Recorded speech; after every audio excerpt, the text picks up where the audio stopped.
Winner, welcome to the podcast. Thanks for joining me. Thank you for having me, Sorcerer. What an honor. And honestly, so good to actually hear it from your side of the world. And I just want to talk a little bit about how we originally met. We met at Burning Man 2019, and we were kind of emailing back and forth. I emailed you an outline this morning, and you responded with like a lot of thoughtful things about what you wanted to talk about. I'm like, oh, this is great. And I wanted to talk about how we met at Burning Man. And one of the things you said was something about my wizard hat. And I was like, I'm going to put the wizard hat back on. I'm going to get the robe on. And because I'm not going to be able to wear it at any burns this year because of coronavirus and everything. So I'm like, you know what? This will give me some nostalgia and I can kind of remember what it was like being at that place. And I got to say, you really inspired me at Burning Man. One of my favorite things was being the welcomers. Do you remember like welcoming people? I was like, I even saw your patch, your greeter's badge. I see you got on there. Yeah, so I got the badge. Yep, I did it. Yeah. And but I remembered your energy of, welcoming people, and like this is their first interaction with anyone inside the gates is the greeters. And the greeters, in the way that you welcome people was just, you had the most energy and high energy. And I'm like, I'm gonna do that. I'm gonna be like that, and so like I tried to do that. So you inspired me to do that, and it was so much fun. And like I remember I think that's probably the most hugs I've ever given a stranger in a day, because you just hug everyone, and it's so much fun. And I remember I was walking around. It was like I was watching some DJ like deep playa all night, and I was like walking back. I was walking to the bathroom. I just got done with the bathroom, which was a huge line. It was a whole thing. But anyways, some lady's like, "Hey, sorcerer, you checked me in," and like and she talked about that experience, and it's like, oh, I didn't remember because there's hundreds of people I checked in, right? Like are greeted, but anyways, and I just remembered your energy there, and then also just like I'm seeing the playa fashion show and everything, just like the energy that you had and carried with you is really inspiring. So thank you for that. Well, thank you for that and that nice introduction, because I'm going to be honest, a lot of times when I think about what I do at Burning Man, like I'm not one who usually starts like my own activities. I love volunteering and participating. So actually I admire like your admiration for like the things that I think just are so natural, like greeting people and like reciprocating the love that they're already giving you. I just kind of tap into it because you are actually someone who, even if it was like your first time, like jumped in and had a workshop. I've never even done that before. So just knowing that like in our camp, you created a space of like having people come in and realizing like what it means for them to like discover their own magic and have them have like their own experience of what it means to like have a potion of like apple cider vinegar, or just like share with other people like what is your animal that you relate to, and like having like little chants. Like you created a space out of nothingness, and I think that is magical because I'm someone, yes, that I think creates within spaces, but thank you for letting me know that you appreciate it, because that makes me feel really good. Cool. Awesome. And I think that, and I really like that you really enjoyed the magic spell workshop that I did. Playa. That was so much fun. And I had a lot of fun with, I did that with a lot of people at Burning Man, like when I meet them, I'd say, my name's Sorcerer. And then I would, they'd be like, Sorcerer. I'm like, yeah, I do magic spells. You want to do one? And we'd do a quick, magic spell where we'd say playa. Those would be the magic words. And you'd envision, the person that you wanted to be in the future anytime you wanted to do it, right? And people really liked that. And I was just like, wow, that was cool. That was powerful. And like a lot of people really enjoyed it, And and I think about that now, and I'm kind of on this like trend of consciousness hacking. And that's why I wanted to have you on the podcast, because you wrote a book, an amazing book. And I feel like, and you, I saw you had a post on Facebook, like, hey, I finished this book. Anyone want to read it? I'm like, yeah, I want to read the book. And then someone else sent me a book. And then I found a book that my wife and I started together last year. So it was like this whole like thing about, the universe, like pointing to like write a book, and like now you know people that are authors. How cool is that? And so I feel it's like kind of getting that's a consciousness hack in itself. I feel like getting these ideas out of your head onto paper in a creative way and sharing it with people. Oh man, thank you for saying that, because I realize that maybe what we're really tapping into when we're talking about this consciousness is recognizing that energy just kind of comes to us. And at least with me, my intuition sometimes is not always in the right like direction. I don't always align with it, even though it helps me stay grounded, because like just knowing like when someone sees you, like you literally are just a source of magic. Like, I mean, just looking at like the wide brimmed, like pointed hat, like even though I didn't know you when we first like were campmates, because technically our camps were camped together, it's realizing that like combining energy comes together, and like you literally have become a source of like what it means during everything with COVID-19 of like finding magic even in a world where we're kept within our own houses and like within our own confined spaces. So thank you for still having that be like a manifesting of like people being able to connect. Cool. Thank you. Yeah, I appreciate that. And so I wanted to talk a little bit about writing a book. Like, why write a book?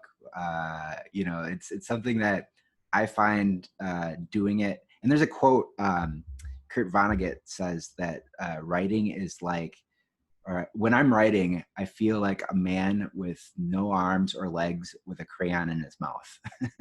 Oh. And I'm just like, I know what you mean, because now I'm trying to write this book, and it's just like I want to put my head to the wall. Well, the short answer is I ran out of room in my journal. So, it's like everyone has their own journey for it, right? And so the way that I started with writing my book was actually after my first year at Burning Man in 2015. I had started doing journal entries specifically because like I started experiencing like real heartbreak. Like I had been out of college now. I had started a relationship for about a year and a half. This gentleman actually bought me my ticket to Burning Man, and then our relationship, for its own reasons, ended up splitting. And for like all these different reasons of why I'd always like journaled or why I'd always like documented my life, I was realizing that it was all kind of just like repeating, like, and I almost refused to see my own faults. But I also would find myself being mad at people for like not wanting to take the blame, wanting to put all the blame on me, but then not wanting to like talk about it so we could return to a state of being friends. So after I had all these like conversations and stuff, and me realizing within myself that there was something that I clearly was writing down on paper that I didn't want to see, the universe had me go to Burning Man. And within that week and a half that I was there, I kid you not, like I had more personal growth and self-worth of what it meant for me to expand within like my own self-love. And that was the biggest thing I think I was missing. I was so often trying to find like, how could I look good? How could I be good? How could I have people think I'm good? And as often as you think you want someone else to think that, you realize you're not allowing yourself to be that. Similar to what we were talking about, like egos and whatnot. Like so often when you're in your head, instead of just being with like the present, like I feel like I wasn't actually allowing myself to feel the hurt, feel the embarrassment, feel like the anger, because I was always trying to just have it look good. So at least for me, why I wrote a book is it pays my homage to just that personal challenge that you take to share why you are and why I am still struggling for this self-love through like this discovery where relationships are still important to me, but I still haven't given them the full ability to like air themselves out, not with other people, but just through myself, like for family, for friends, for my line of work. And then lastly, like my own identity. Cause I feel like, and I write about this more often than I have in the first book. Cause you said like write books. I actually am writing a 4-part series. It just happens to be one of 4.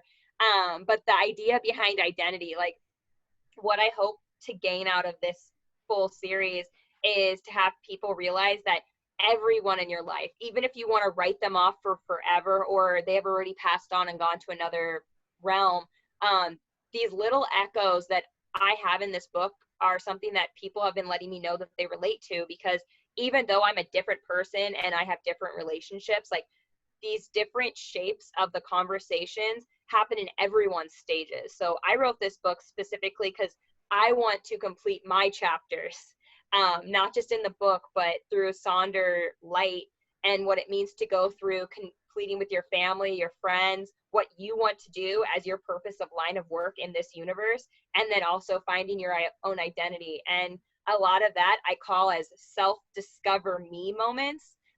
And it happens in that order. You have to first admit that there's something maybe that you haven't seen in yourself, and then you express it. And some people do it in music, some people do it in podcasts, and I just happened to find that engineering wasn't right for me at the moment, so I switched to become an author, and I'm writing the book. So yeah. Holy smokes. Something in there, all right, I want to respond to like 10 things that you said, but one thing in there, and maybe I should give I'll give a really quick synopsis of the book before, and I'll let you give your own synopsis. But like, yeah. I just, there's a quote that I wrote down earlier in preparation for this that really was a lot of what you just said. And so first of all, the book is Sonder Lives, or Sonder Lives. Yeah. Right? Yeah.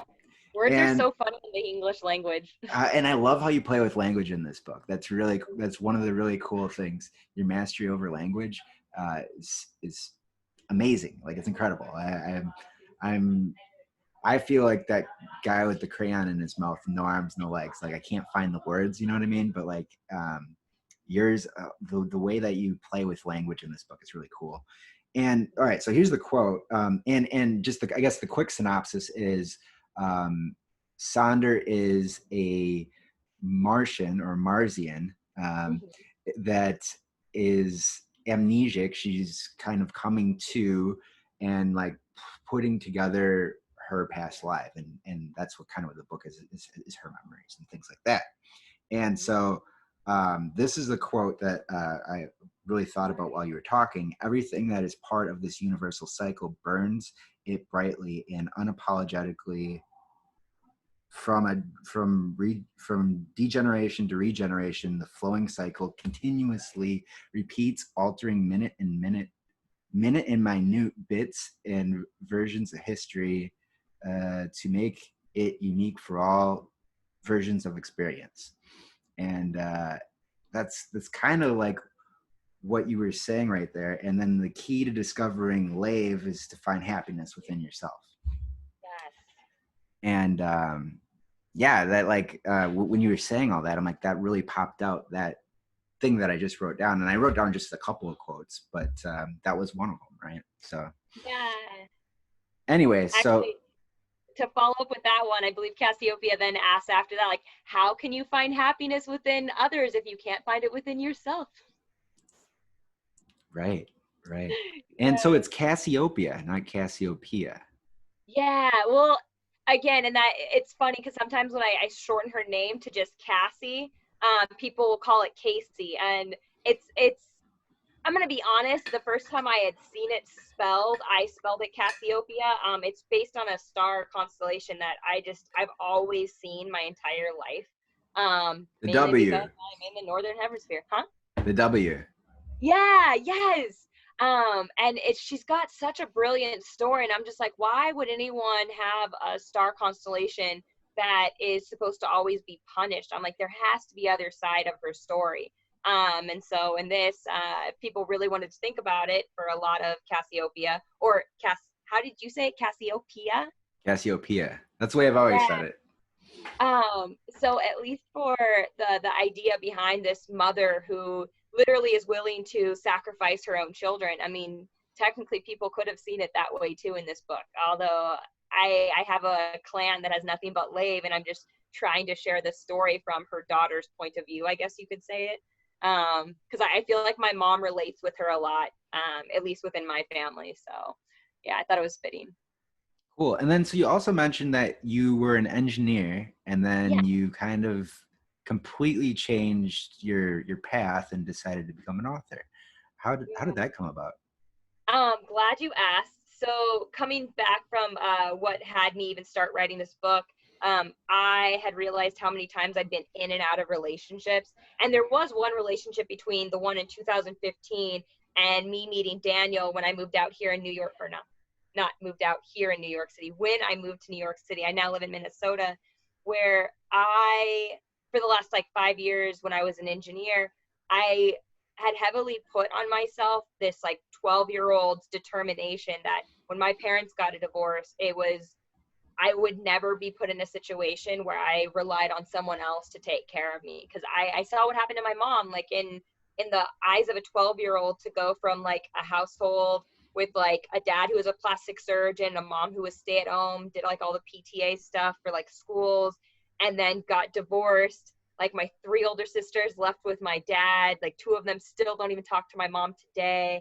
And then me and my little brother moving with my mom to Joshua Tree, which was just like so hectic at the time because like we were on welfare, we were with like my grandparents, and it was like such like a transition that like I made it in my mind I was never going to rely on anyone ever. And so I think I was just so headstrong, and like being in a career where I could do it all no matter what anyone said. And engineering, to be honest, it's one of those ones that it's like when people usually say like doctor, lawyer, engineer, like there's a reason engineer is one of those industries, because it's one of those ones that you have to put a lot of your life on the side if you're going to be successful in your career. And after working in Los Angeles on this light rail project in Crenshaw for like 3 years, I moved to New York, and within a couple months I had met Daniel, which I know you know Daniel. But yeah, you guys are one of my favorite couples. You guys are awesome. Thank you so much. But like he had to put up with a lot of what Janine was still dealing with this 12-year-old struggling to like be everything of like independent, because I was given another opportunity that I didn't take, but I would have been in your neck of the woods, Sorcerer. It was a job for Walsh in their headquarters in Chicago, right outside of the Millennium Park. But I chose at that moment to like really ask Daniel, because at the time he'd only ever seen me, like, this is how my typical day would go. Sorry, I'm like kind of backtracking of like why this was so relevant to me. But my typical day would be like I'd work out. It was so bad. I'd like work out at like 3:30 a.m. Like at least for like 40 minutes or so. If I didn't go to the gym, if I went to the gym, then it was like another hour. But like, and then I'd have to wake up even earlier, so it was insane. But I'd be ready out the door by like 5. I'd have to like ride the bus, get to work by like 6. My crews would be out in the field by 6:30. I would work all day. Like crews usually went home by like 3:30, doing all the paperwork and whatnot. If I was lucky, sometimes I'd get out by like 5 or 5:30, and then another like hour commute back home. And it was just like, it was kind of draining on me. And at least for me, like I was okay to tough it out. Like this was like 3 years, like no more big deal than it had been when I was in Los Angeles. But this was the first time I had someone who I thought was actually really worth it. And so when I was talking to Daniel about going to Chicago for this next job, it kind of had like us have a real conversation. Like he would totally support me, but he didn't know if he could actually keep doing this, knowing that for as much time as he was spending away from his family and everything that he was doing to come see me sometimes, I wasn't really home. And so I really had like a hard contemplation at that point, because I started realizing like, who was I living my life for? And so it was interesting, because it was in September. It was literally I had given up going to Burning Man because I was going to a wedding and all these other things, and at least for work they weren't going to give me the full 2 weeks off. So like I chose to go to the wedding. And when I came back, literally on September 11th, I told my boss in 2018, I was like, I can't do this anymore. So I had stepped away from engineering because I was realizing that it was not aligning with the person that I wanted to be. As much as this 12-year-old wanted to hold on to like being that hard shell of just that perfect looking life and having like that career that everyone's like, oh, it's amazing, it sent you to New York City. I was willing to let go of this fear that like because you love someone, you could possibly lose your livelihood. And in that moment of knowing what Daniel meant to me and realizing what he means to me so much, especially in like 2020 during this quarantine, I am so glad I chose to step away from having that career be the reason that I wasn't living a life that actually aligned with the type of love I wanted to give. Nothing against engineers. I'm just saying I'm glad after 5 years I was really looking at it and realized that I no longer wanted to have majority of my day be spent in a cube, working on projects that for the most part were always going to be under construction, at least in here. So yeah. Wow.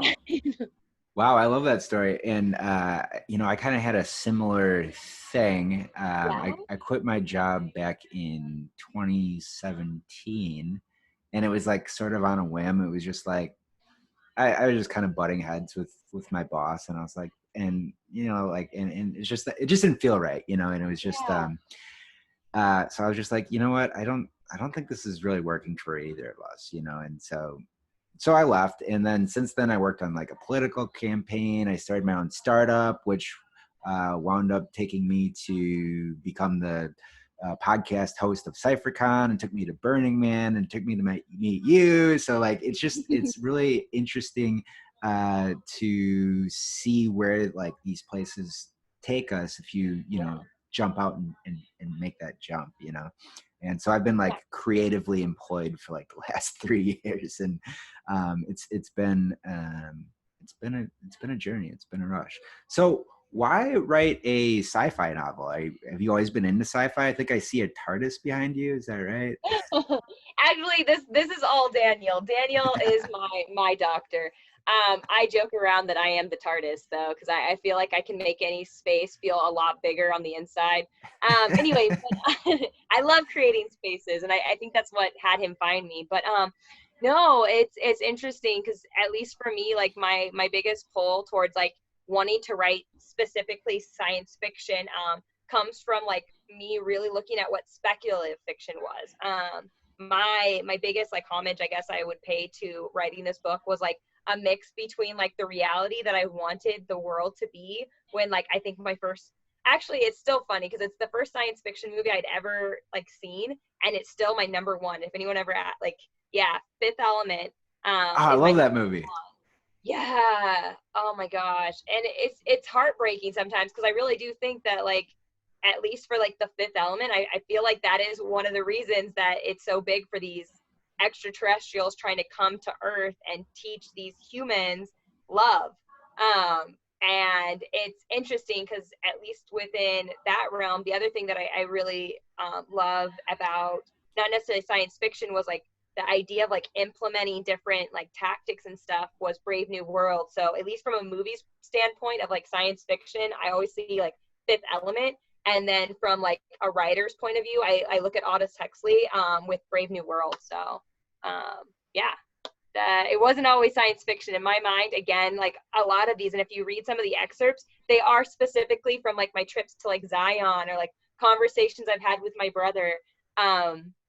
And then it just kind of worked out that I don't think Mauritians would look that different if they put on a skin suit. So yeah. Zion National Park. Yeah. Oh, it was So, the first. Huh? oh yeah. So how did that inspire the book? At least for that, like I started having this conversation with myself. Like it was me I don't remember if I was in a relationship at this time, but it was me and my big sis my big sorority sis, in my sorority. She had invited me with her partner and her brother, and his partner to go to Zion. Unfortunately, her brother's partner wasn't able to go. So like for a lot of the things, like we were tag teaming on them. And then her and her partner were like always like pretty much like it was almost like a couples thing, but it was funny because like at least for her brother Alex, his now husband wasn't able to be there. So it was interesting because like in one day, I remember one of my favorite hikes that we did Angel's Landing, which is about I think it's like 5.5 miles round trip. And then everyone else, like at the end, like they were like, oh, we're kind of tired, maybe we'll go to like Weeping Rock, but no one wanted to go on Weeping Rock, so it was just me and Alex. But then me and Alex got to Weeping Rock, and we're like, let's go to Observation Point. So I kid you not, in one day, we did Angel's Landing and then Observation Point. So like we did a half marathon and hikes alone. And like Angel's Landing is like one of the most intense hikes there is. Like, oh my that's God. an intense one itself. I haven't done it, but I've heard. Have you done it yet, Sorcerer? No, I have not done it. Like, my wife's really afraid of heights, and like we've heard it's Yeah. like we did Half Dome, and Oh, okay. and she was really scared of Half Dome, and I've been wanting to do Angel's Landing, and she was like, I don't know. And actually, well, she said she'd do it, but last time we went with her whole family, Uh-huh. and so we just, it wasn't like one that everyone in the family would want to do, so we did like Yeah. some easier hikes, right? So I do want to do it at some point. And the subway, I'd really like to do the Yes, subway. I was gonna say the subway. Because after that, I think is it called Three Forks or whatnot? Like that also leads into it, but you have to do like a little bit of spelunking, but it's like very small. It's like maybe like a 15-foot wall. You just go on down, and most of the ropes are out there. But even for like small hikes like that, like I think that'd be like a good transition for like people who are afraid of heights. Because I used to think I was afraid of heights. But then we started getting some of those things under our belt, so I didn't feel too bad about Angel's Landing. Yeah, we thought we were gonna die in Zion. We went to the Kolob Canyons, and we did like a backpacking trip in there. And the trail followed this dried up riverbed, and we just kind of went on the dried up riverbed. We missed where the trail actually turned off, so we kept going down this dried up riverbed that turned into a canyon, and we started like sliding down these like 20-foot boulders, and we're like, there's no way we're getting back up. Like, it's not going to happen. So like, hopefully we find where we're supposed to go. And so we kept going, and then we heard water eventually. We're like, okay, we're camping by a river. So if we find that river, we'll find and we did. So, but we were scared for a bit. There's like a rattlesnake that came across our path for a while. And we're like, oh my God. This isn't a good sign. And so anyways, we thought you were going to die. But anyways, so you're in Zion, and you go from Angel's Landing all the way to Observation Point. Yeah. And it was interesting because like at least for a few of these hikes that we had done, and then total side note, but I'll talk to you later if you ever got to Needles, because if it was dry, maybe it was a good time to go there. But at least for me, like it was like the first time I'd really like had like those types of moments where it's like you're doing things that you never thought you were going to do. And I remember specifically when I got to Observation Point and like looking to the other side, I'm like, dang, like that is so bizarre that someone's standing on that side right now. Like, what are the odds that anyone else in the entire day started with Observation Point and then switched? And so I had like this weird feeling like, what if someone was doing exactly what I was doing, but like opposite? And again, this was before like I even wrote the book. I think I don't remember when we went on the trip. I think it was like 2013 or 2014, but it was before I even thought about writing a book. But I remember like I started writing down in my journal specifically about like having that feeling of like being in another place in the opposite time that someone else has done something. And then when we got to like the bottom of the trail, it was like we were waiting for the shuttle. It was just us two. So there was like no real like side conversation. That's one thing I love about like people who are willing to like travel with me, is realizing like I don't always talk this much. Sometimes I really do love just sitting with my thoughts. And so I was watching this receptacle, and like it was one of those ones that like had the locked hinge, but because there was so much trash, it wasn't closing. And I remember thinking like, gosh, when are like the rangers gonna get here and like clean this up? Like this isn't how like a park's supposed to be. Like this is before my immediacy or like any of my Burning Man tactics clicked in to like push it down myself. But I remember seeing like these overweight squirrels, and I'm like, gosh, like just get out of here, like go back to nature, like this is trash, like don't do this. And I remember like literally after like that moment, like I had this thought, like what if I was the squirrel? Because there's so many moments like, Sure. yeah, there's so many moments sometimes where I'm sitting there and I'm like, I'm vegging out and I could go for a run, or I'm sitting around and like scrolling on my phone, and I could be like talking to someone, and like in the moment of watching that squirrel, I'm like thinking like, gosh, you look, in my mind I was like, you look like a slob, like get out of here, like you're literally like scrounging for trash right now. Like that is one of the moments that happened in my book that I was just like what it would be like to actually switch the position. Because then the other thing that I felt really bad about, and I ended up cutting this whole part out because like I was like I wasn't ready to write it yet. We got back to our camp, and there were just like opposite of these fat squirrels, there was just, like these really like skinny, like gamey looking deer, and I just felt so bad. I'm like, even if they were like, I don't know, like sometimes I think about it and like I think how often like as we're supposed to be like nomadic, right? Like how like we started as like hunter gatherers, we never like really stayed. Like when we create communities around these like natural environments where we come and go and we don't even think about it sometimes, and like we'll get those extra snacks because it's just fun to munch on, like we literally create an environment for like the natural inhabitants sometimes to then become dependent on our stuff. And I was just like, I was having such a hard time after that, because at first I was like, oh, that's so cool, switch your position, and like, oh, I was talking so badly. But then when I saw like that deer, I was like, dang, like I don't want to switch positions anymore. Like I just want to, I want to have more of like a healthier type of like impact. And I hadn't been vegan yet. I don't even think I was vegetarian, but I started having those thoughts about what am I putting in my body. But yeah, so that's how that whole happened with Zion. Like Zion was like a huge impact for me to realize like how often we can relate from like so far, like distance apart. And then I just started having these feelings. And maybe it was just like the hiking high, but I started really wanting to like switch positions with other things, not just humans. But yeah, that's how Zion played in on it. That's Sorry, that was a interesting. long answer. And I like how you know, hiking or hiking and traveling and like being in new places can kind of really change your thought process. I feel Oh like a yeah. lot of times when I'm out there doing something new, or going in like Burning Man, for example, or going to, and so we did a trip where we me and my wife, after we graduated college, we went and before we got, like way before we got married, we took a trip out west, and we went to like 11 different national parks, did like 8 different backpacking trips, and we did all this stuff.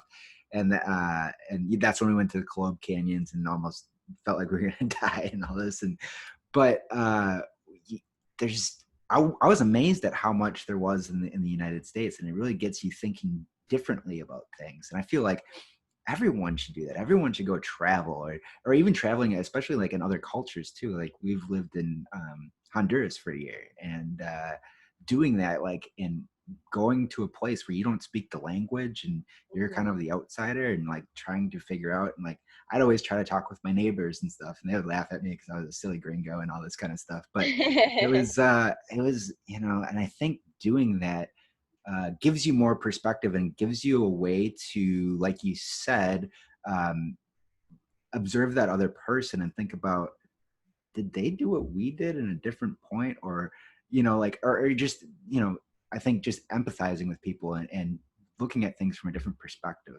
Um, I don't know. That's my thought when you're saying all that. I'm thinking about, you know, yeah, that's really cool because it gives you like this new perspective and gives you new ideas and gives you a spark of inspiration that you can write in a book. That's Yeah. awesome.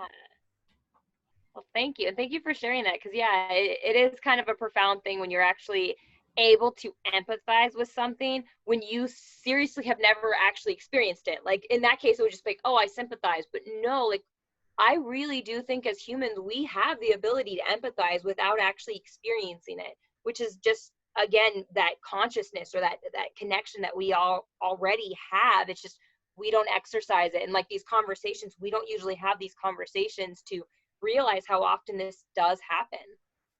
Yeah. Yeah. So tell me about the book. I gave a little synopsis. That was my synopsis, but let me hear it from your angle.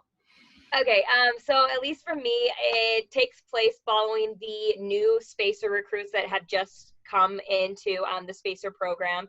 And you are following Sonder Light, who is a Maresian from Mars. And she's about to go to Earth to complete her mission. But something happens that causes the Universal Nation to report that Sonder has been lost in an untimely explosion. Gasp. So you follow her, like you had said, like after she wakes up with amnesia. And as soon as she does, she starts realizing that she's pixelated and she's being pretty much like, not accused, but being infiltrated for information that she can't collect. But as this infiltration for information starts happening, she starts realizing she has fragmented memories that haven't fully been understood even by her. So through all of this confusion, she starts to pursue her own self-discovery, which has her start uncovering hypocrisy that was hidden within her own spacer program, and within her own mission. So with all of this confusion and all of this need to seek clarity, you follow Sonder in what is going to start in an epic unfolding of her own discovery through what it means to be human, which I think is very important for everyone who lives on Earth, because as far as I know on Earth, we are human beings. So you get to experience it in what I call Sonder lives or Sonder lives, because as of right now in this book, you take place with Marisian, who is trying to explain to people that she is still alive, but maybe through the explanation of what it means to be alive, you start realizing, how could any one person not be alive if we are all part of the Sonder lives? Wow. That was a Yeah. much better synopsis than what I gave. So that's that's Well, I gave 2 spoilers, so there you go. so one of the things that you play with, and I mentioned before, is you play with language a lot, but also communication, and like the way that people communicate, or people, Martians, or and not everyone's a Martian either. So like the way that they communicate is not always verbally. Sometimes it's telepathically. There's like 4 different versions that you had in there, and I remember the verbal, the telepathic, and then you have like in italics and underline, and you have different ways of explaining how they're actually communicating. And I thought that Yeah. was really clever. And why? So what was the significance of that, and why did you do that? And also, I was wondering, why do Marsians even talk at all if they can just telepathically speak? Thank you. I'm glad you asked that, because like at least in mine, so I'll answer your last question and then I'll work it backwards. Okay. The reason that Marisians actually do learn how to speak, and this goes through I forget which chapter it is, like chapter 4 or 5, Arian's lesson, who's her brother. It's because they want to blend in with us, because as far as we are as a human race, anything that is considered dangerous or unknown, for some reason we think it is great to just knock it out, experiment on it, take out its organs. So as much as they want to blend in. And so for them to learn not only how to speak the language, but also speak in American, because they are in America, which is very different than English. And I like that you had mentioned that, because sometimes I was playing around. Do I spell it like English, where they start spelling color with an OU, favorite with OU? I was like, no, I'll keep it a little bit less on that side. But the reason that they even bother with learning English and how to use the vocal communication is because they are here to help us get out, and to realize that one of the scariest things, for at least for me, like, and it's only interesting because like this actually is one of my biggest fears, is that I'm gonna get abducted by aliens and not get brought back. I, I, I don't even feel bad if people think it's weird, because I have looked it up, Sorcerer, and this is a huge fear that a lot of other people relate to. I will have you know. But no, that is a fear, because like same thing with people who play around with magic. Like I shared with you, like I love the idea of magic, but I'm actually terrified of voodoo, because I don't know what it means when certain people are able to tap into things, and as long as you believe it, you are actually susceptible to it. Mm-hmm. So for me, like, it's, how do you, as like a higher, not a higher power, but like someone who is more aware of how connected we are, connect with people who are only able to communicate? And one of the reasons I added this into this book, specifically these different types of ways of communicating, is, I said that kind of weird, the different ways of communicating, is realizing that I'm trying to practice it in my own light. Like I'm starting to meditate. I'm trying to practice astral projection. And the more I'm talking to people about these conversations that I used to never have as an engineer sitting in New York City, but I'm starting to find people who actually are able to relate with animals, and sometimes they're able to talk with me, and they can, it's the scariest thing, but it's also the coolest thing. And I hope other people who are listening to this actually do get to experience this at least once in their lives. Like, there are people who can literally tell you what you are thinking, or like how you are experiencing certain things without you talking. And so just knowing that that is a possibility that humans carry within us, I'm like, how would it look if people were actually able to tap into this? So the way that I have these different types of like wording is like based on a normal book, people will see it as like verbal communication, and it'll just be in quotation marks. When people in the book start using telepathy, it's italicized but quotation marks. when there are another level of intercommunication where it's like a direct line. I'll do quotation marks, italicized, and underlined.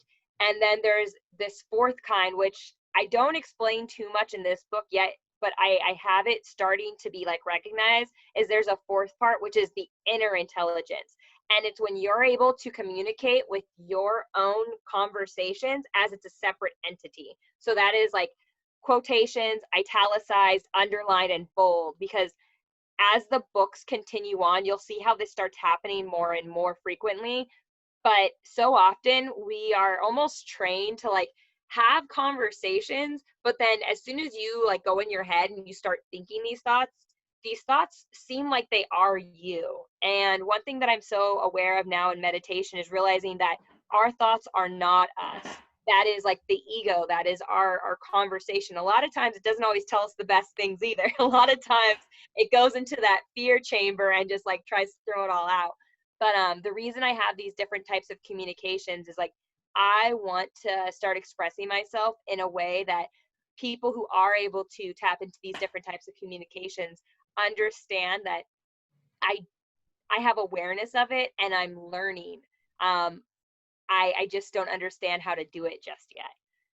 So that's why I added it. And at least for Maresians, again, aliens are a little bit of a touchy subject for me because same thing with like spirits and like ghosts and stuff. They've actually had a big role in my family. So for me, like it's not taboo when my mom says she grew up with a ghost in her house, or that she will see our past pets come visit her sometimes, even here in Stillwater, Minnesota. But it does freak me out to know that if those ever happen to me, I get freaked out. Like I'm okay hearing about other people's experiences, but as soon as it happens to me, Sorcerer, I do kind of go into like my don't take me away kind of feeling. So that's why I included in my book, at least for the communication. Wow. Thanks for sharing all that. I love that, Janine. I was, one of the things and one of the reasons why I wanted to have you on is I've been going into like consciousness hacking and thinking about how, and the reason why I'm thinking about consciousness hacking is on my last podcast, we talked about uh, observing your thoughts. And Krishnamurti is a thinker that thinks about observing your thoughts and your own programming and how can you hack your own programming and realize it for what it is. And we're talking about it in the sense of, well, democracy. In order to have democracy, we got to have a well-informed public. And it's like, well, who told you that?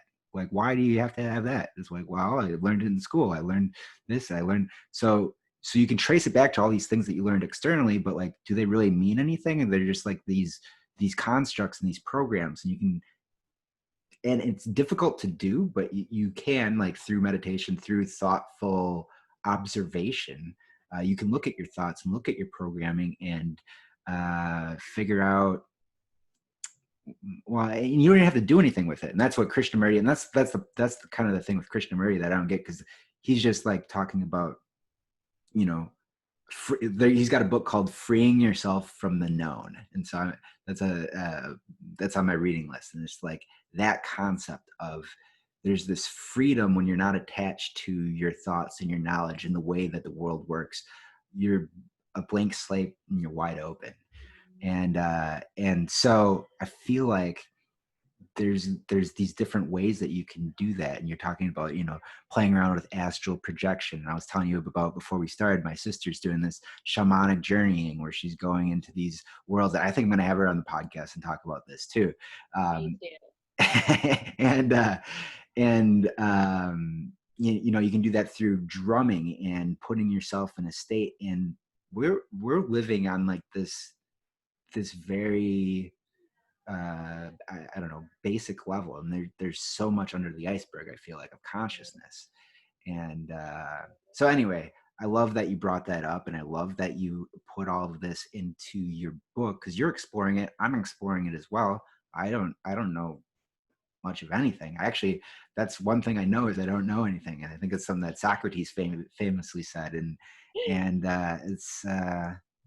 it's cool. I love that concept. I love that you're exploring it through what's possible. Like there could be all these other different types of communication that we don't even know about. And I think it's it's beautiful that you're able to express that so creativity, because I've never seen anything like that. Maybe it's out there, I don't know. But have you ever I was thinking about this.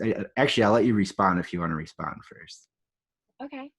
Do you have anything that you wanted to say to No, that? well, because it's only interesting because yes, we kind of talked about this a little bit before, but yeah, like, I need to reach out to your sister because like the other thing that I'm realizing specifically as like I'm sharing about this book is like the same reason why I'm like, okay, I'm glad I no longer just had these thoughts in my journal. Like this was the time for me to start having these types of conversations. And like, the more I am, the more I'm finding like the little, cause like, that's another thing that I actually really liked is like on the back of my book, the quote was like, oh, what is life but an endless string of stories? Because so Mm, often, like we just keep our stories to ourselves. It's only when we share them that we're able to echo it out. And as soon as you echo it out, like, yes, maybe if you only say it once, it won't come back. But the more you send it out, the more you'll start hearing the echoes return. And so, yes. like, yeah. So you sharing about your sister and sharing about these books and like now you like the Monroe like University. I'm like, there's so many things like I am so glad I'm having these type of conversations and not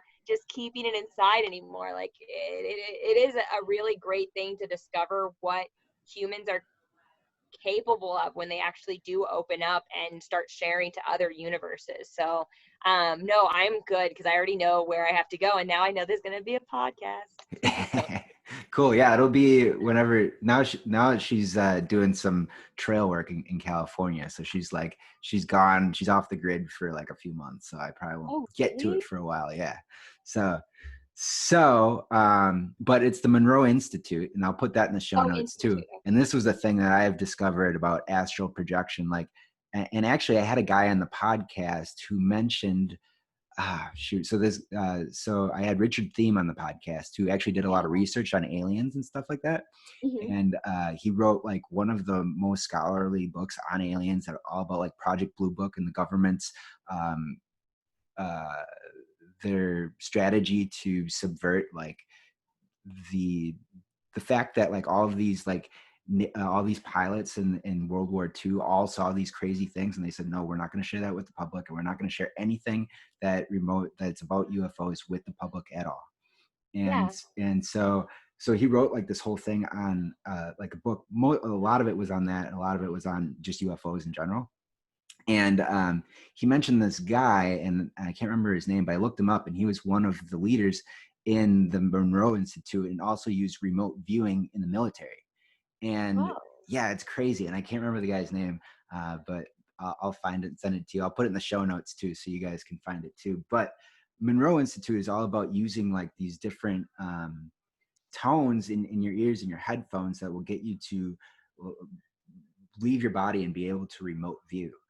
Astral projection and remote viewing, same different same kind of concept. But like Yeah. the military was using this stuff, and like it's out there, and it's super interesting stuff. And it's not something that we don't explore this in school. We don't explore these types of things, but they're real, and we can explore them.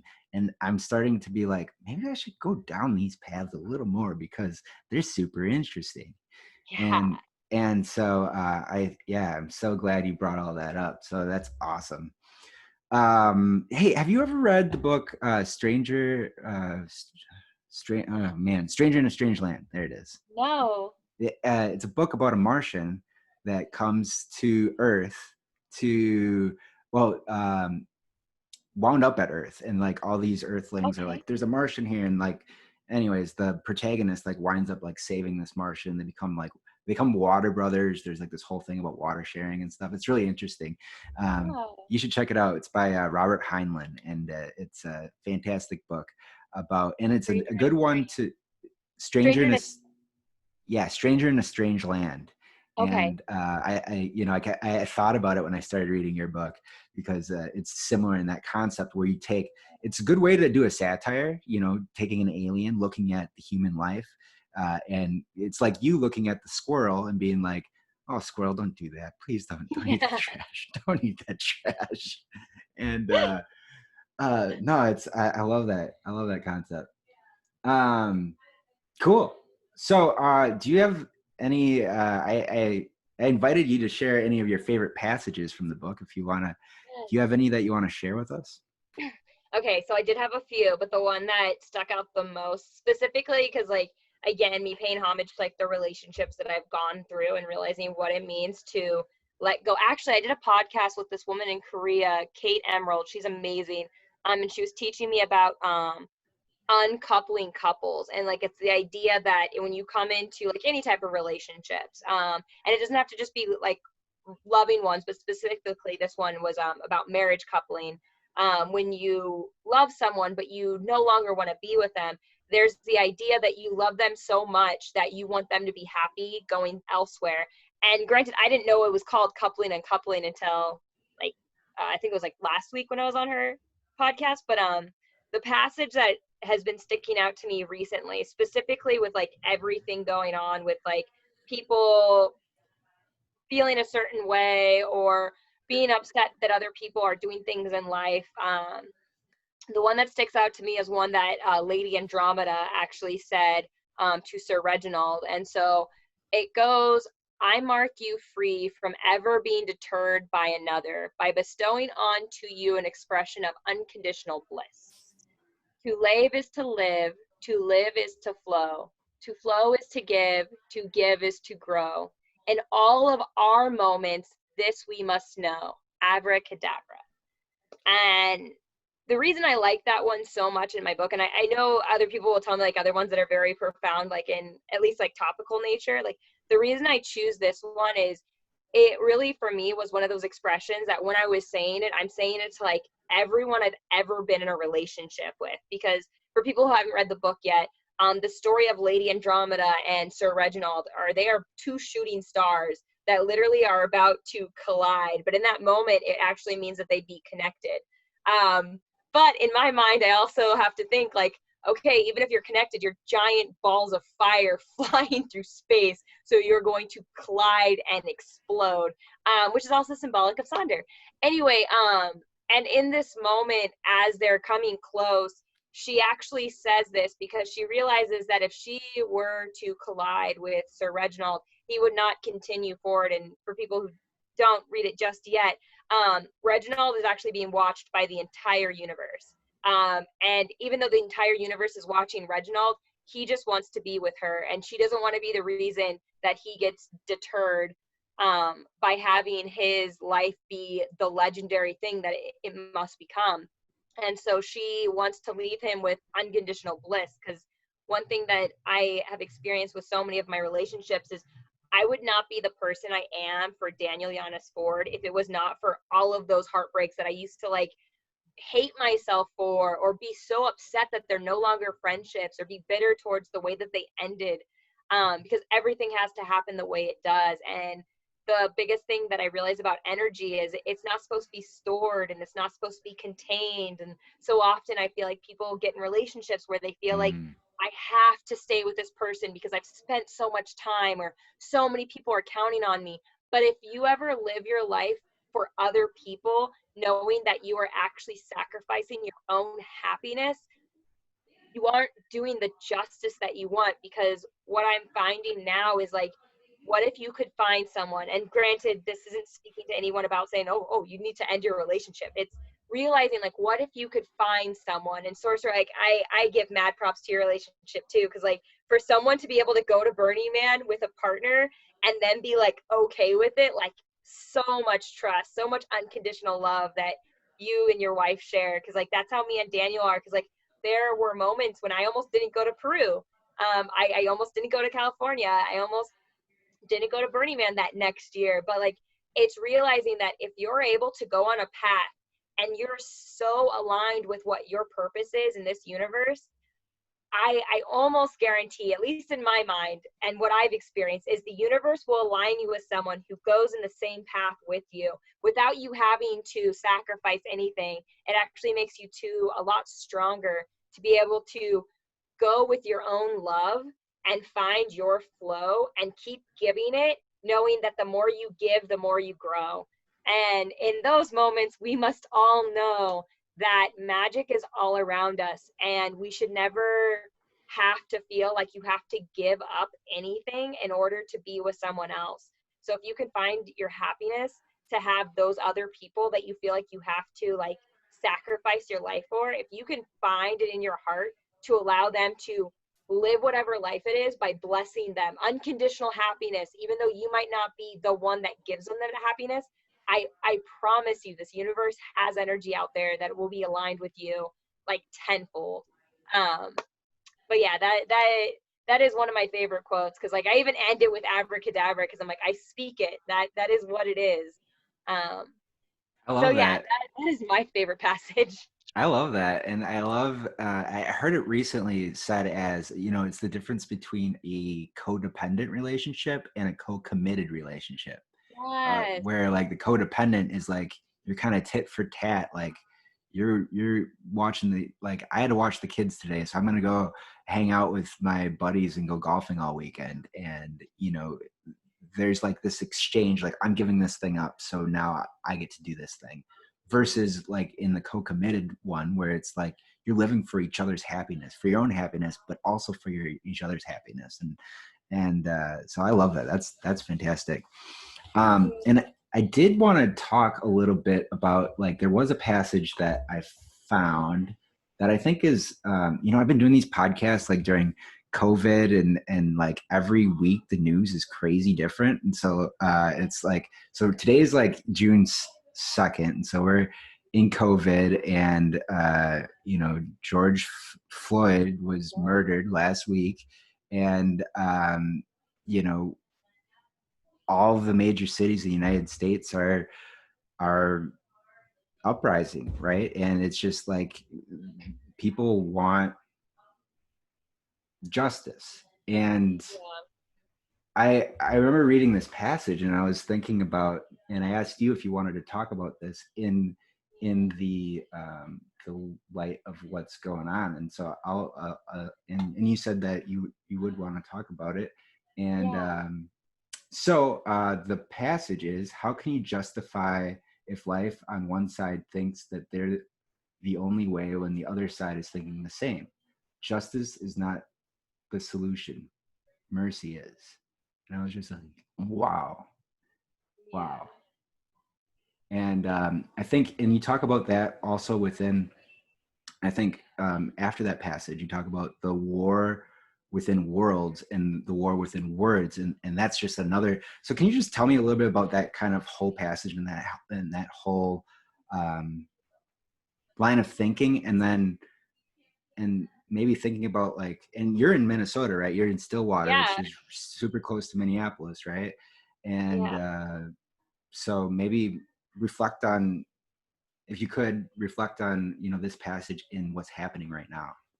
Yeah, and it is kind of crazy because, again, like I didn't know a lot of this was going to be happening, even when I thought I was going to start writing this book, let alone going through the editing and getting it done. But I'm still so torn with like how Americans use language, because so often, like, the thing that always gets me in trouble, especially out here in Minnesota, is this idea behind sarcasm or passive aggressiveness, which, again, I don't know how the media is portraying it all. But the way that I see it a lot of times, like, our words really do shape our worlds. And specifically with wanting justice in certain areas of actions that have been taken. So like this coming from like an extraterrestrial who's trying to teach her children what it means to want justice, where the rest of the universe at this point, they don't have war anymore. So there isn't killing of your own kin. And they consider everyone kin. Like, yes, you have offspring, and yes, you have your guardians, but everyone is yins and yangs. Everyone is brothers and sisters. So when they see humans and we are just different colors, it is really abstract to them to think that they don't even come from different planets. It's literally the same planet. So how could you ever justify knowing that energy is just recycling, saying that I want justice for what had happened in a situation? And everyone, I love the idea behind it in certain cases, but then especially this last week, like I just feel so torn sometimes, because I hear people wanting justice, and the way that the protests have been going, like they are like the ones that I've been part of, super peaceful. Like even in the situations where like we are standing outside of people's houses, and like where we're putting up like art around poles, or there are streamers, and it's just kind of profound, because like you hear all these different stories of like literally in the same city of George Floyd, where you didn't make it onto the news. You hear about these mothers who literally would go like months without hearing autopsy reports, or like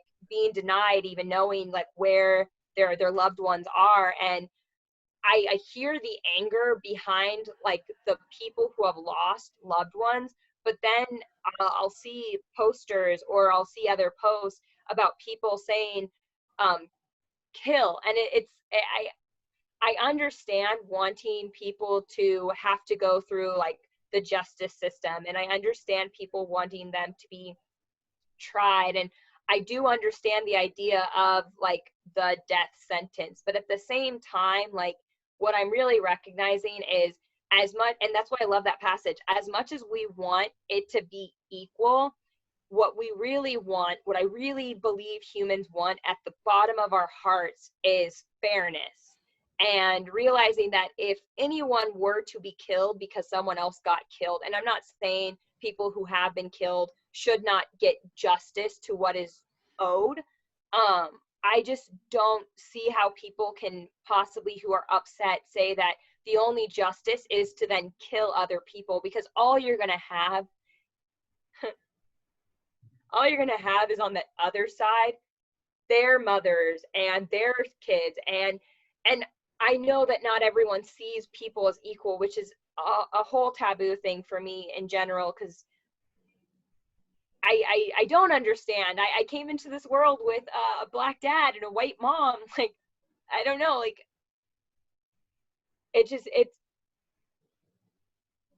it's hard for me to ever say that because someone got killed, because someone was very hurt in whatever they're going through, it justifies other people saying, I want them to be dead now too. Because I feel like that's what happens in humanity so often. We want what happened to be done to that person. And it's so easy to want that. And granted, I haven't lost someone like that, so I can only empathize for what it means to actually lose a loved one, when it comes to like not having it be felt like it was right.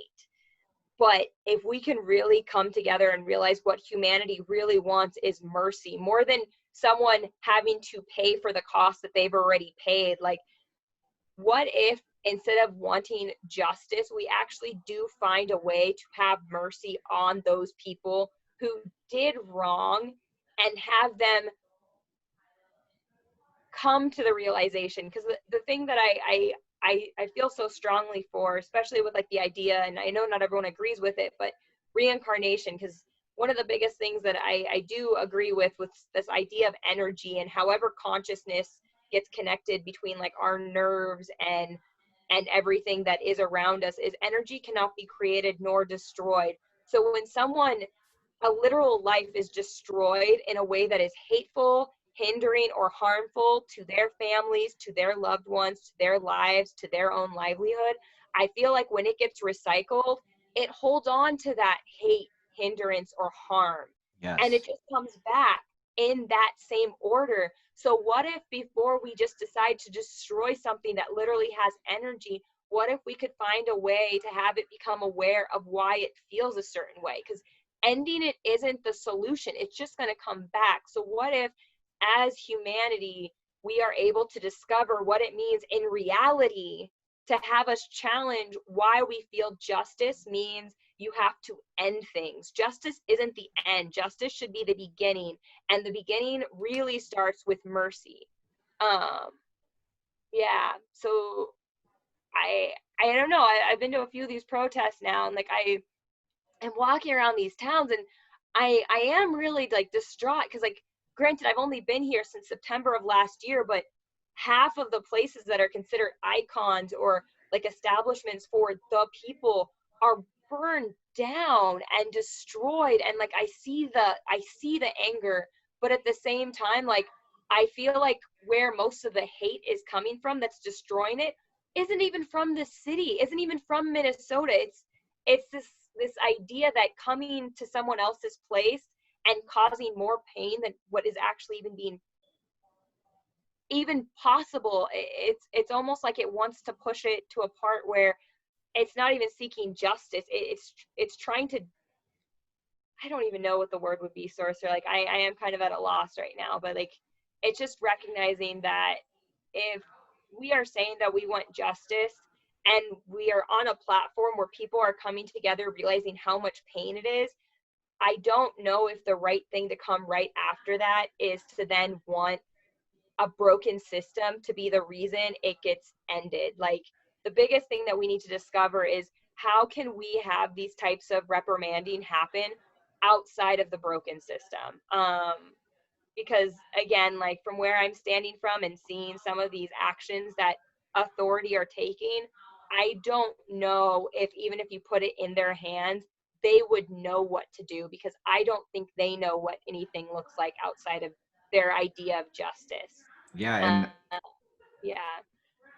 yeah, thanks for sharing all that. Wow. I mean, and I think, you know, we have this really punitive justice system where, you know, we punish people for things instead of trying, versus like a restorative justice system where you try to, I mean, you don't, I mean, yeah, you hold people responsible, but you don't put the blame on them. You know that they're people, and people can make mistakes, and um, people can change, and people can get better. So I think a lot of it is within that criminal justice system itself.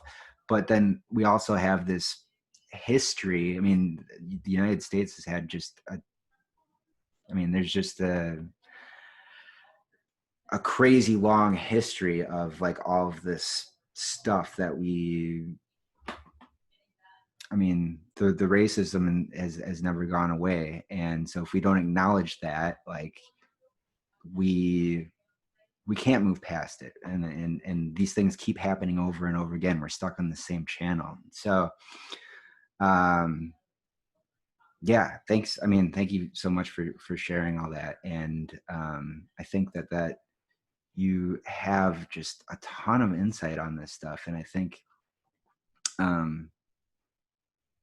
yeah, I mean, I think that I I agree. I think that humans, I was just thinking too, like I just read, my wife was reading the book Just Mercy. Have you read this book? No. And it's about like death row and like all these people on death row, and they've been like, and a lot of them were on death row for a long time. And so this guy, I think it's the Innocence Project. No, he started a different project, but he worked with the Innocence Project. But basically getting people off death row that are innocent, and like just like all of the wrongs like within the system itself. Anyways, she, on our way back, we were up north for Memorial Day weekend, and on our way back, I read the last 32 pages to her, because like she's like, oh, I'm not going to finish my book. I'm like, I'll read it to you in the car if you drive. So because she can't read when she drives, so I read it to her. And one of the things that struck me at the end of the book, and I'm going to spoiler, so if you want to read the book, don't listen to this part, but I guess it doesn't spoil it, but there's this lady that's sitting at the courthouse, and she's been going to all these court hearings for this guy who's an attorney that was getting all these people off. She gave him a big hug, and she called herself a what is she, a stone catcher, because all these people have stones.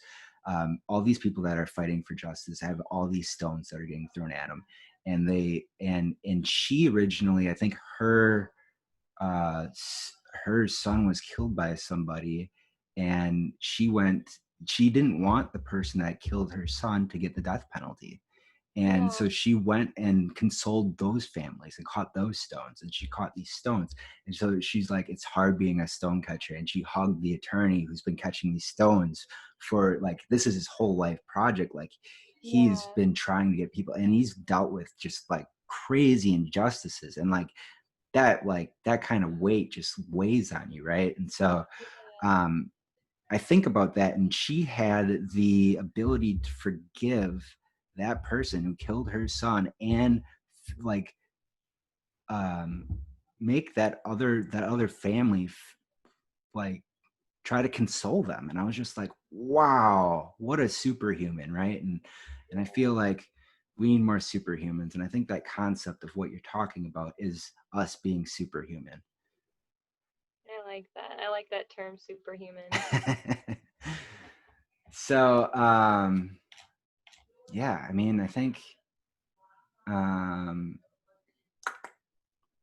you know, we went through a lot here, and I think, is there any other topics that you want to talk about? We had a bunch of other things that we could potentially continue to talk about, but I think that might be a good place to wrap up. But if you have any, what is that? No, I think that's good.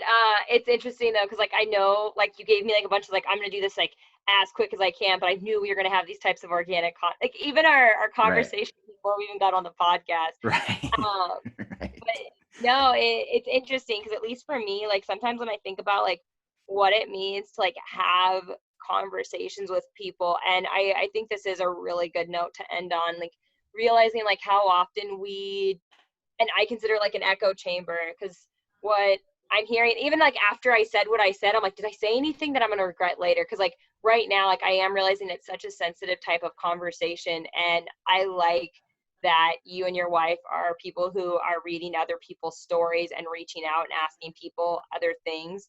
Because one thing that I do realize, especially at this like time and like it being very touchy, because like it's not, I don't even want to call the word touchy, it's being real on subjects that people don't usually talk about, like the fact that we're able to talk about magic and aliens and the idea of forgiving people that most people would rather like cast to like the fire or have them be ridden of. And it's realizing that like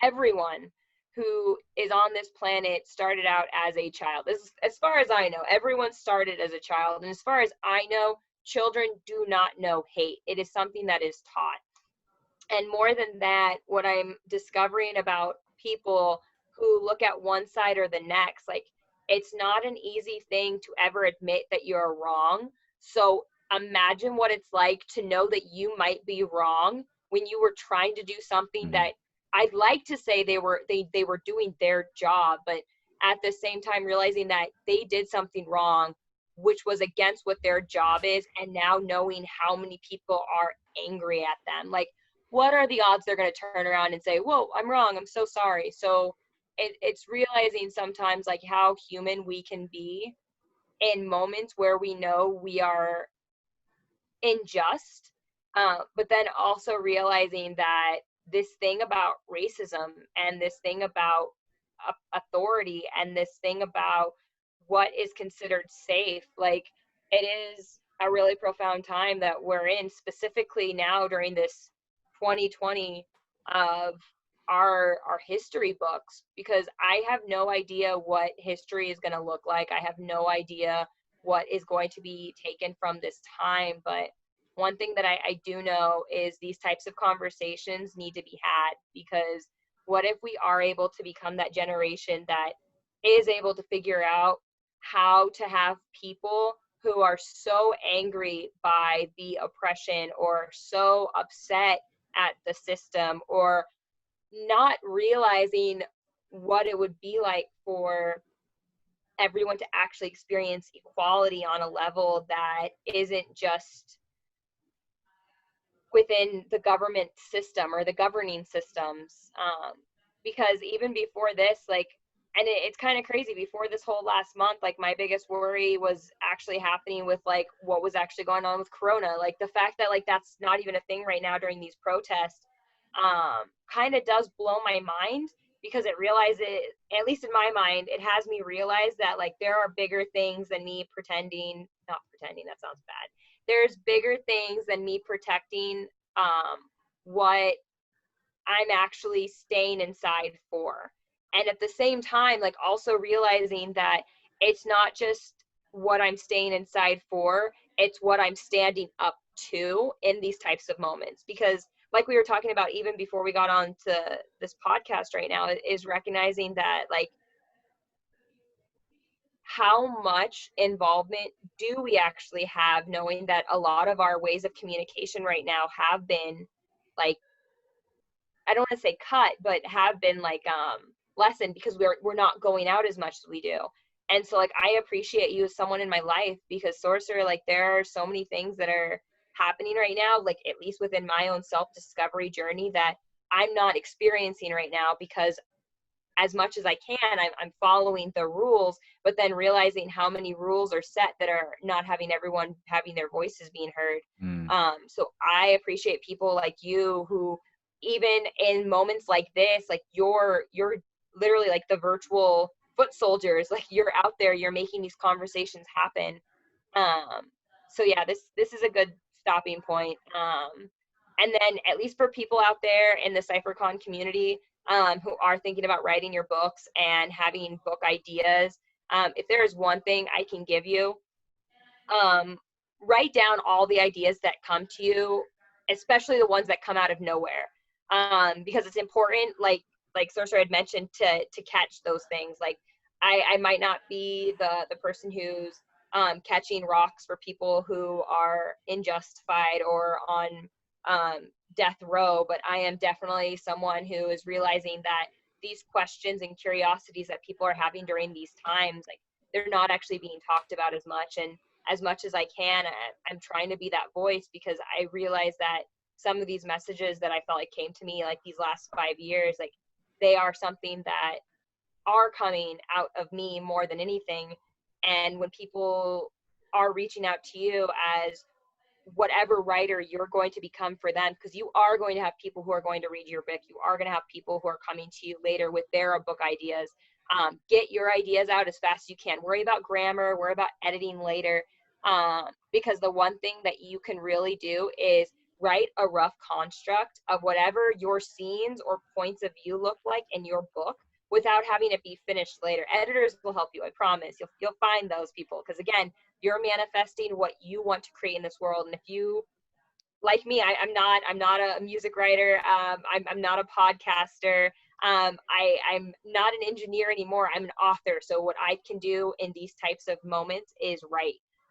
And if you are interested in becoming that writer too, I hope this message reaches you, because like when I was writing this book, there are moments where you're writing a chapter and you might not know what you're going to put in that space, and it might come like a month or two later. Like when I was writing the commencement speech, I literally just put insert epic speech, and then I continued the rest of the chapter, knowing that it was going to come to me later. But there isn't any right way to start whatever project you're taking on. But if you are interested in having your words be turned into an external world, you want to get these thoughts out, you want to start having these types of discoveries within yourself because you're holding them on inside of you, get them out without feeling like it has to be perfect, because perfection, just like timelines, they're wibbly wobbly. They don't always look the best the first time through. But make sure you catch those ideas and you put them down, because if this world wants you to have them, it's because they want you to share them. Echo those out, wait till the echoes come back, and then just continue the process. But thank you, Sorcerer, for creating this platform for me. Thank you, CypherCon community, who is not only listening to this podcast, but also hopefully taking some insights with you as well in regards to what it means to have concepts and what it means to create a community of collaborative thinkers. Thank you. Awesome. Thank you so much, Winner. And then where can people find you if they want to see what you're up to? Where can they find your book? Yeah, so as of right now, I only have it on one platform. I put it on Amazon. Again, you look up Sonder Lives or Sonder Lives. And the first one out is part H, Here Lies Sonder Light. It's available in both the Kindle and also the paperback. If you want to find me on Facebook, you can just find me. My name's right there, but Janine Watkins or Janine Ayana Watkins. I've got two Facebooks. You can ask me about it later. YouTube, I'm actually under Sonder * Light Lives. And on Instagram, you can find me at ninja_9 INE. So Ninjanine. But yeah, I'm out on a couple different platforms on the internet, the social web, and at least on this, you can just keep rewatching this one podcast and just enjoy the soothing voice that kind of went in and out sometimes when emotions got hot. Wow, all right. Thank you so much, Winner. And I appreciate you and you dropping all of your knowledge on us. And yeah, this has been a lot of fun. And yeah, thank you so much. Well, thank you. Safe travels, stay open, be well, everyone.